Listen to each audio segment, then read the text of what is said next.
Hello and welcome to The Gaggle, where we challenge and, if necessary, destroy media narratives. I'm George Szamuely. With me today, of course, is co-founder of The Gaggle, Peter Lavelle, host also of RT's talk show, Crosstalk.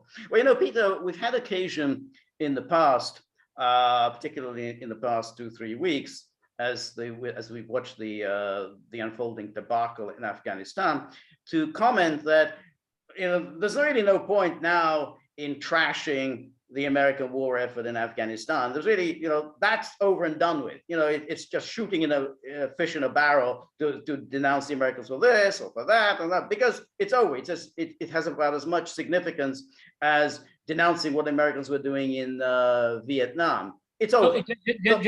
It has nothing to do with foreign policy. Go ahead. Well, no, what I'm saying, the point I'm making is that the real issue should be what you're doing now.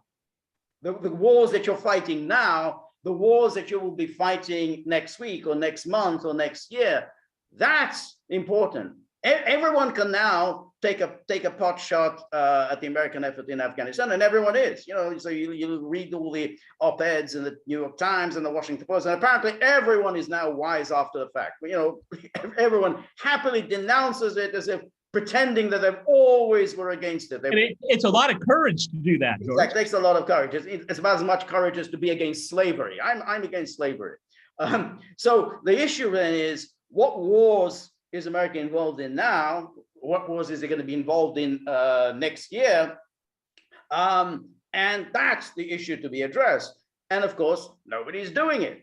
And but thanks to the efforts of one of the gagglers, who posted an excellent article today by Aaron Maté, who we've praised before, who has written a very, very good Substack article about the war in Syria.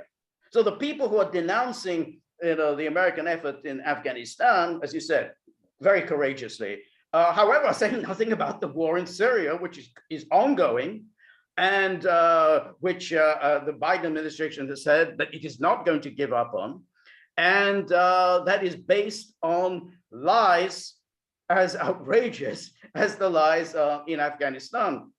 It's now been going for the US effort to topple Bashar al-Assad began in 2011. US forces were introduced in 2014. Now 2021, US says it has no intention of leaving. And what Aaron Maté points out, which is really quite interesting, because of course the rationale, as we all hear, is, oh, we have to be in Syria because we need to fight ISIS. It's all about ISIS. But as he writes in this article, and he quotes here the Pentagon's lead inspector general, he says, depicts a battlefield where the US is effectively idle. In practice, it is the Syrian government and its allies that are conducting the vast majority of anti-ISIS operations and bear the brunt of the militant group's violence. And then it goes on, ISIS attacks on US and allied Kurdish forces in Syria have been, quote, infrequent and generally ineffective. When I say quote, he's quoting from the Pentagon Inspector General's report, thereby having a, quote, minimal impact, unquote, on the American-led mission. And it says, ISIS, quote, has not carried out any deliberate attacks, successful or otherwise, against the US or coalition forces in Syria since January 2019. That is nearly 3 years ago. And then he talks about, as ISIS avoids attacks on American forces, the US appears to be reciprocating. According to the IG report, the US Army carried out just 12 airstrikes against ISIS in Syria between January and June. By contrast, the Russian army alone has conducted hundreds of airstrikes in support of the Syrian regime operations in the Syrian desert. So there's no fight going on whatsoever against ISIS from the United States. So that is a complete lie. What's really then interesting is that Maté then quotes from this woman Stool, who is the Pentagon's point person on Syria, And this quoting for her from a speech that she delivered in October 2019, in which she praised the Trumpian policy of basically stealing Syria's oil, preventing Syria to get access to its grain. And he's quoting here this woman who has a very big job in the Pentagon. Again, she says, 1/3 of Syrian territory is now owned by the US military.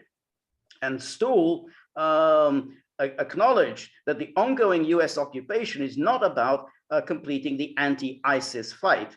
Instead, Stuhl explained occupying the resource-rich economic powerhouse region of Syria's northeast, which has all the country's hydrocarbon and its agriculture, gives the US government broader leverage to influence a political outcome in Syria in line with US dictates. So we have an absolute crock. At least she's honest. Yeah, exactly, as was Trump, in which the public wonders why exactly are we in Syria, just as they were wondering what exactly we're doing in Afghanistan. And in Syria, ISIS, we're fighting ISIS, it's all ISIS, it's terrible, terrible people, ISIS, we've got to fight ISIS. And then secretly, these government people, because no one really listens to that, says, no, actually, we're still in the regime change business. We're seizing their assets, we're squeezing them with sanctions in order to bring about regime change. But to the rubes who don't follow these things, we'll tell them that we're just fighting ISIS. Hey, you don't want these horrible, mad people with turbans going around chopping people's heads off. That's what we're doing. We're fighting them. But as Aaron Matty points out, the US is doing none of that. Well, and then mention Idlib. 6 months. Mention Idlib. Yeah, and that's exactly right. That's another aspect which the US has facilitated in creating this Al-Qaeda center in Idlib. And that every time that the Syrian government with the Russians has threatened to bring this Idlib enclave to an end, the US actually has threatened to bomb the Syrian government position to protect Al-Qaeda in Idlib. So that's how hard the US is fighting ISIS. Yeah, well, but you have to be worried, George, that ISIS and Al-Qaeda are resurgent in Afghanistan. They are bad, but in Syria, they're good. Yeah, that's right, exactly. What? Huh? But the point, that's exactly what I'm saying, is that is the lie. The lies that we've had for 20 years in Afghanistan, we're having the lies about Syria, and everyone's happy with that. So, but let's just keep talking about Afghanistan, because that's over. So it's the easiest thing in the world now to denounce Afghanistan. What's interesting and pathetic at the same time is that US officialdom are gleefully espouse how American policy is punishing the population of Syria. It has no military purpose, none whatsoever. No.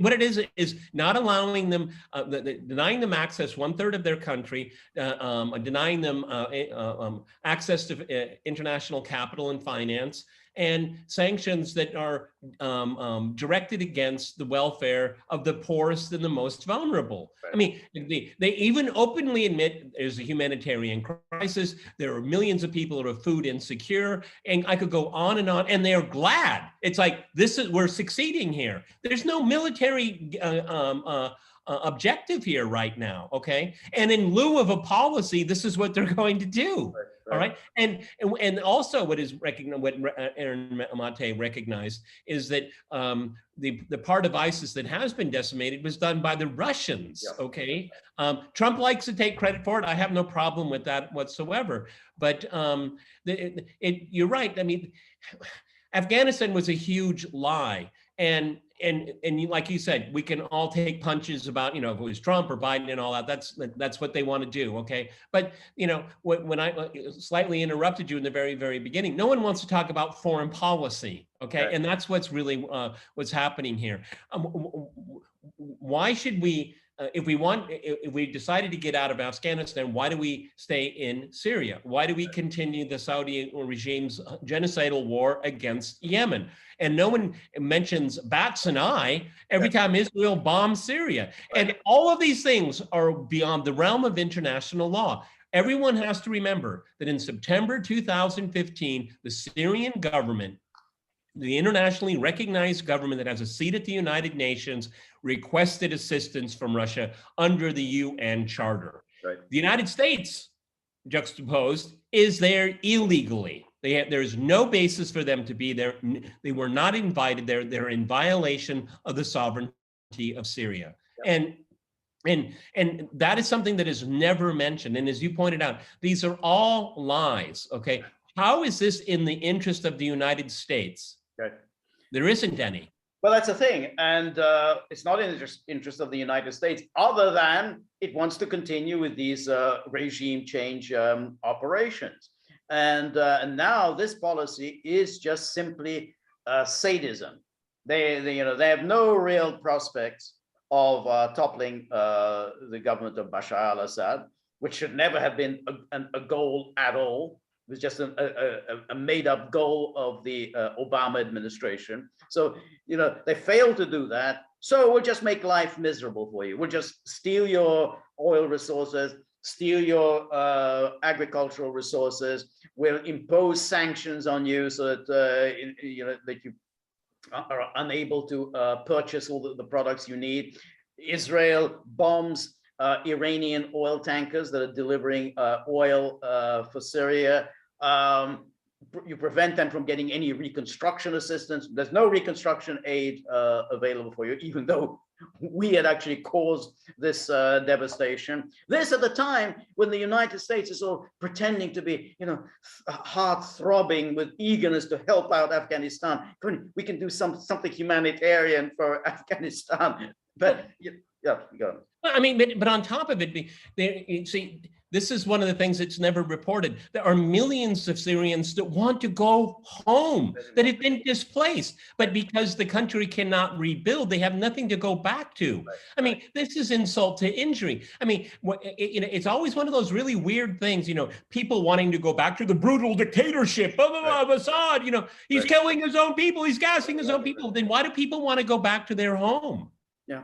No one has ever explained that. Right. And, when you look at, again, looking at what's going on in Afghanistan, you and I have made it very clear to our viewers here that, this is not over. Now we're going to have to deal with this illegal immigration, quote unquote, refugees. I never knew there were so many translators in Afghanistan, and that's going to reverberate all through Europe, in the United States. We have displaced people because of the illegal, dirty war, and I love how Aaron Mate described it. It's a dirty war. How much money? Depending, at one point, it was 20% of the entire CIA's budget. Right. Yeah. Yeah, exactly. Tens of billions of dollars to not. Exactly. All dedicated to this project of toppling the government of Bashar al-Assad. I mean, so Aaron Mate quotes, something that many people have already talked about. We've talked about it. The famous John Kerry talk with those Syrian opposition figures, when he admits that we were looking on quite benignly at ISIS's successors because we thought that we can use ISIS to topple Bashar al-Assad. So this is US policy. You're backing ISIS to topple a government that is doing you no harm. It's doing the United States no harm whatsoever because of some geopolitical nonsense. Well, we'll weaken Iran and we'll weaken Russia because Syria is, long-standing ally of Russia. That was it. And then you do this. You facilitate the worst people in the world. These are the worst people in the world.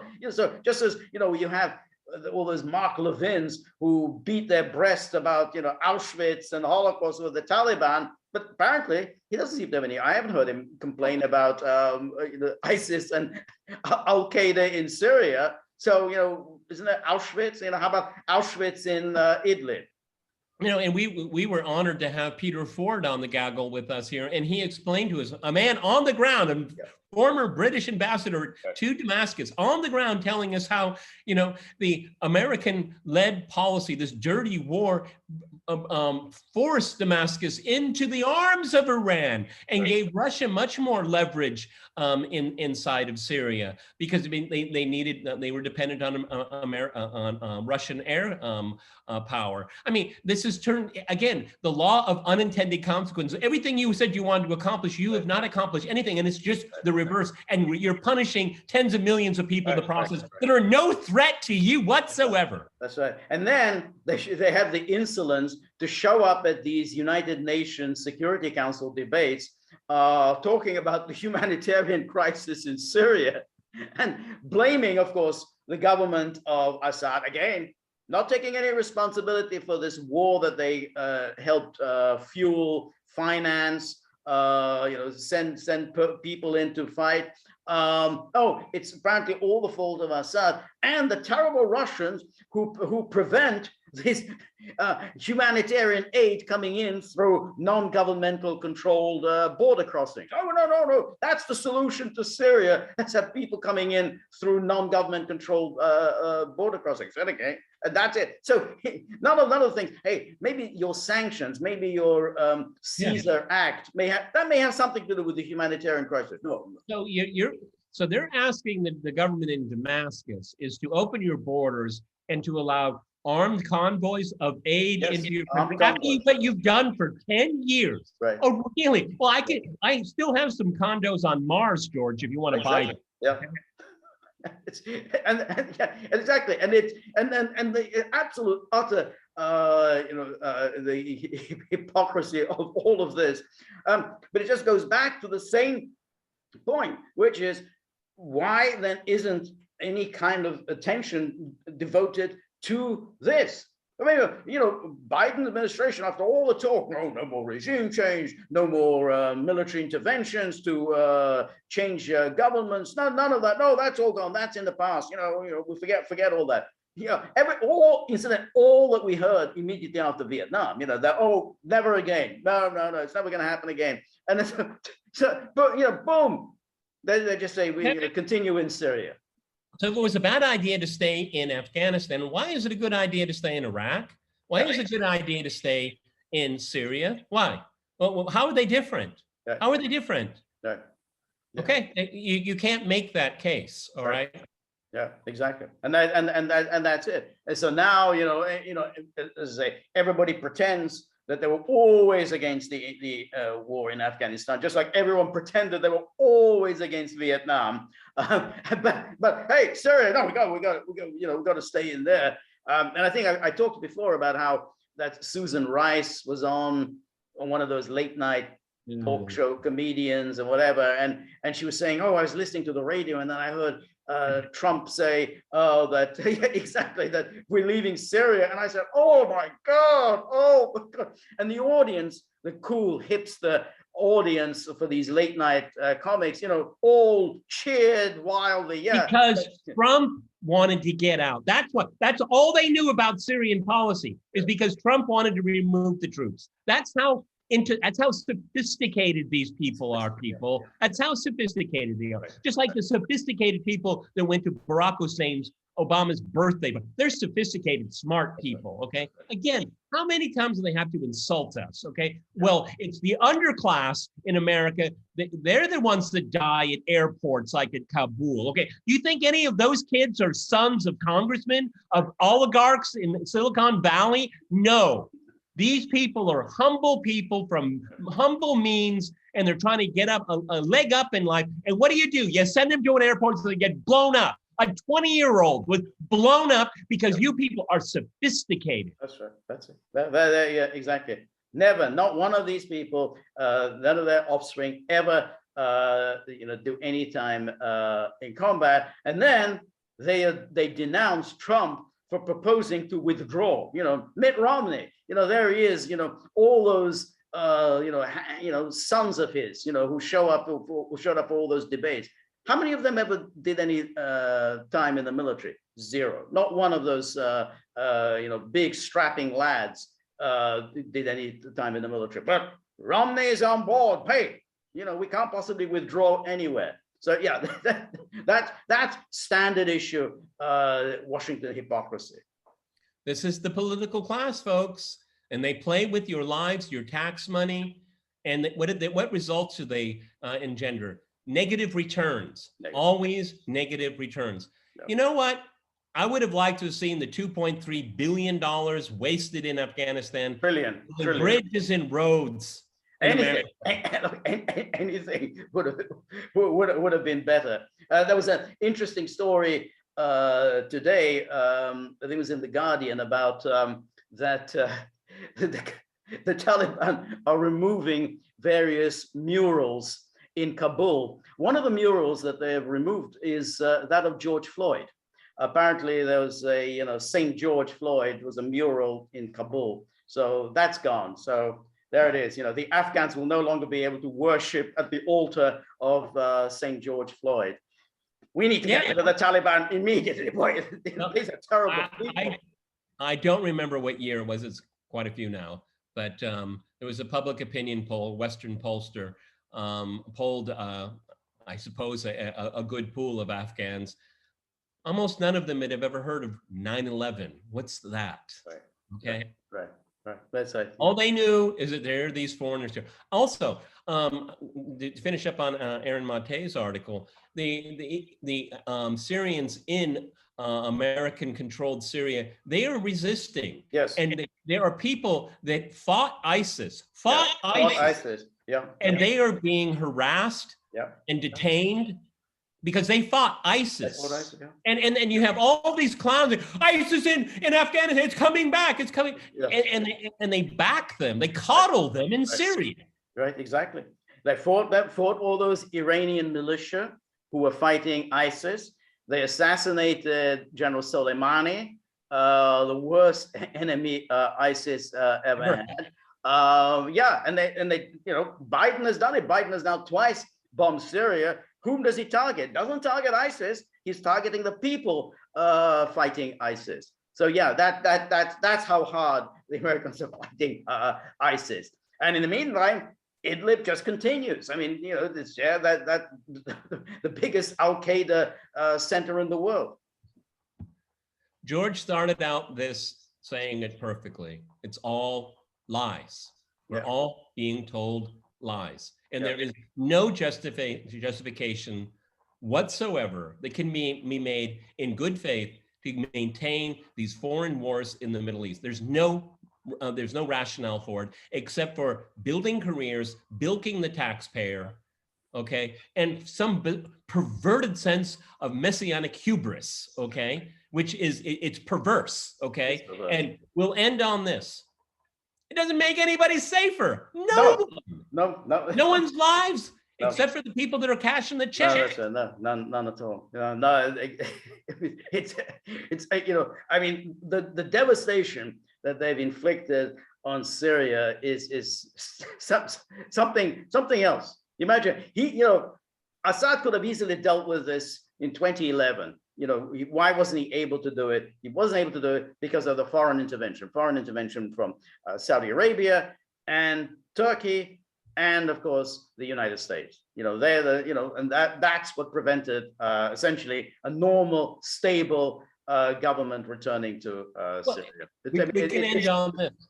Terrible, devastating cruelty. We can end on this. The irony of ironies too is that President Assad and Syria are being welcomed back into the fold, okay, in the Arab Muslim world, except for there are people in those air-conditioned offices outside in Virginia that say, no, status quo, even though things are changing on the ground, okay? It's because in lieu of a policy, let's just stay and immiserate everything around us, every person around us, okay?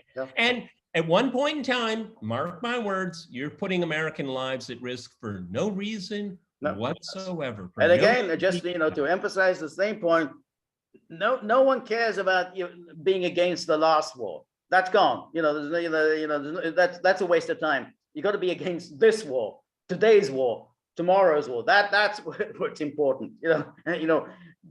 Banging on about Afghanistan. That's just flogging a dead horse. I mean, that issue is over. This is the conflict that you should be paying attention to. And of course, they're not.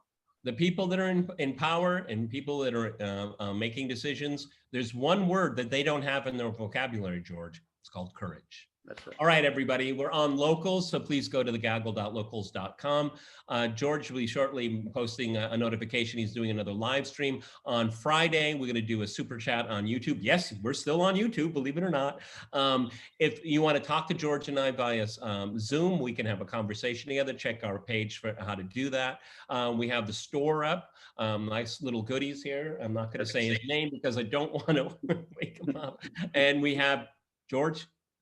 And we have the tip jar, which is, you know, again, dangerously empty and crying out for replenishment. Does react to tip jar. Exactly. You know, he look at him. Look at that face. You know, he's looking very plaintive. You know, he needs tips. He lives off tips. But in all seriousness, we don't have Jeff Bezos, Mark Zuckerberg, or Bill Gates knocking on our door and eager to bankroll us. So we rely on the kindness and generosity of fellow gagglers. So whatever you can do, we very much appreciate it. You know, the more you can give, the better the product will be. And remember, if you like the gaggle, please like, share, and subscribe. See you soon. Bye.